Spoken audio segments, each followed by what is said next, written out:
ಅವ್ರಿಗೆ ಕೊಡಿಸ್ಬಾರ್ದು ಅಂತ ಹೇಳಿ ಬಿಜೆಪಿ ಅವರು ಹೇಳ್ತಾರೆ. ತಗೋಬೇಡ, ಯಾಕಂದ್ರೆ ಅವರು ಕೂಡ ಏನು ಘೋಷಣೆ ಕೂಗಿದ್ದಾರೆ ಅದ್ರಲ್ಲಿ ಶಾಮೀಲ್ ಬೇಕಾಗಿ ಅದು ಕೇಸ್ ಸಂಪೂರ್ಣವಾಗಿ ಮುಗಿಯೋವರೆಗೂ. ಆಮೇಲೆ ನೋಡಿ, ಯಾರು ಈಗ ನನ್ನ ಗುಂಪಿರ್ತದೆ, ನಾನು ಕಾರ್ಯಕ್ರಮ ಹೋಗ್ತಿದ್ದೀನಿ, ಆ ಕಾರ್ಯಕ್ರಮ ಯಾರೋ ಒಬ್ಬನ ಘೋಷಣೆ ಕೂಗಿದ, ಅದಕ್ಕೆ ಅವ್ರನ್ನ ಯಾಕೆ ಜವಾಬ್ದಾರಿ ಮಾಡ್ತೀರಿ? ಸಂಬಂಧ ಇಲ್ಲ. ಇವತ್ತಿಗೂ ಏನೇ ಇರಲಿ, ಇವತ್ತು ನಾನು ಹೋಗ್ತಾಯಿದ್ದೀನಿ, ಇವತ್ತು ಒಂದು 10,000 ಜನ ಇರ್ತದೆ. ಈಗ ಬಬಲೇಶ್ವರದ ಯಾರೋ ಒಬ್ಬನ ಘೋಷಣೆ ಕೂಗಿದಂತ ಕೂಡ ಅದೇನು ಎಂ ಬಿ ಪಾಟೀಲ್ಗೆ ಸಂಬಂಧಿಸಿರ್ತದ. ನಾಸೀರ್ ಹುಸೇನ್ದೇನು ತಪ್ಪಿದೆ ಅದರಲ್ಲಿ? ಯಾರು ಕೂಗಿದ್ದಾರೆ ಅವರು, ಅದು ಅತ್ಯಂತ ಘೋರ ಅಪರಾಧ. ಅದು ಅವ್ರನ್ನ ಈ ದೇಶದಿಂದನೇ ಗಡೀಪಾರು ಮಾಡ್ಬೇಕು. ಅವ್ರನ್ನ ಯಾರು ಘೋಷಣೆ ಕೂಗಿದಾರಲ್ಲ, ನಮ್ಮ ದೇಶನಾಗ ಇರ್ಲಿಕ್ಕೆ ಲಾಯ್ಕಿಲ್ಲ ಅವ್ರದ್ದು ಸರ್. ಅವರು ಭಾಗಿಯಾಗ್ತಾರೆ, ಅವ್ರಿಗೆ ಪ್ರಮಾಣ ಅದಕ್ಕೆ ಅವ್ರಿಗೇನು ಸಂಬಂಧ? ಯತ್ನಾಳ್ ಅವ್ರು ಯಾವಾಗ ಏನೇನು ಮಾತಾಡಿದ್ರೆ ಎಲ್ಲನೂ ನಮಗೆ ಅದು ಅಪ್ ಟು ಡೇಟ್ ತೆಗಿಬೇಕಾಗ್ತದೆ. ಬೆಳಗ್ಗೆ ಮಧ್ಯಾಹ್ನ ಸಾಯಂಕಾಲ ಪೂರ್ತಿ ಒಂದು ಸೆಲ್ಲ ಇಡಬೇಕಾಗ್ತದೆ ಅವ್ರ ಸಲುವಾಗಿ. ಲೋಕಸಭಾ ಚುನಾವಣೆ ಆಗಿಂದ ಸರ್ಕಾರನೇ ಉಳಿಯೋದಿಲ್ಲ ಅಂತ ನಿನ್ನೆ ಹೇಳಿದ್ದಾರೆ. ಯಾರು? ಹೌದಾ? ಯತ್ನಾಳ್ ಏನು ಭವಿಷ್ಯ ಹೇಳ್ತಾರ? ಭವಿಷ್ಯ ಹೇಳ್ತಾರೆ ಅವರು. ಹೇಳ್ರಿ, ಅವ್ರು 135 ಸೀಟ್ ಅದಾವೆ. ಸರ್ಕಾರ ಉಳಿಸ್ಬೇಕಂದ್ರೆ 55-60 MLA ಉಳ್ಬೇಕು.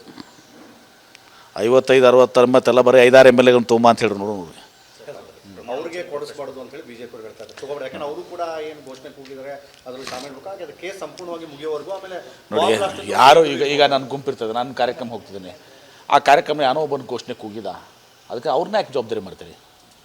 ಸಂಬಂಧ ಇಲ್ಲ. ಇವತ್ತಿಗೂ ಏನೇ ಇರಲಿ, ಇವತ್ತು ನಾನು ಹೋಗ್ತಾಯಿದ್ದೀನಿ, ಇವತ್ತು ಒಂದು 10,000 ಜನ ಇರ್ತದೆ. ಈಗ ಬಬಲೇಶ್ವರದ ಯಾರೋ ಒಬ್ಬನ ಘೋಷಣೆ ಕೂಗಿದಂತ ಕೂಡ ಅದೇನು ಎಂ ಬಿ ಪಾಟೀಲ್ಗೆ ಸಂಬಂಧಿಸಿರ್ತದ.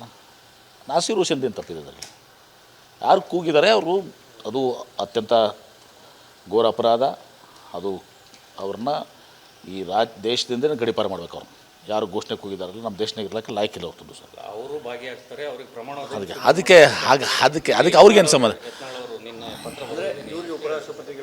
ಯತ್ನಾಳ್ ಅವ್ರು ಯಾವಾಗ ಏನೇನು ಮಾತಾಡಿದ್ರೆ ಎಲ್ಲನೂ ನಮಗೆ ಅದು ಅಪ್ ಟು ಡೇಟ್ ತೆಗಿಬೇಕಾಗ್ತದೆ. ಬೆಳಗ್ಗೆ ಮಧ್ಯಾಹ್ನ ಸಾಯಂಕಾಲ ಪೂರ್ತಿ ಒಂದು ಸೆಲ್ಲ ಇಡಬೇಕಾಗ್ತದೆ ಅವ್ರ ಸಲುವಾಗಿ.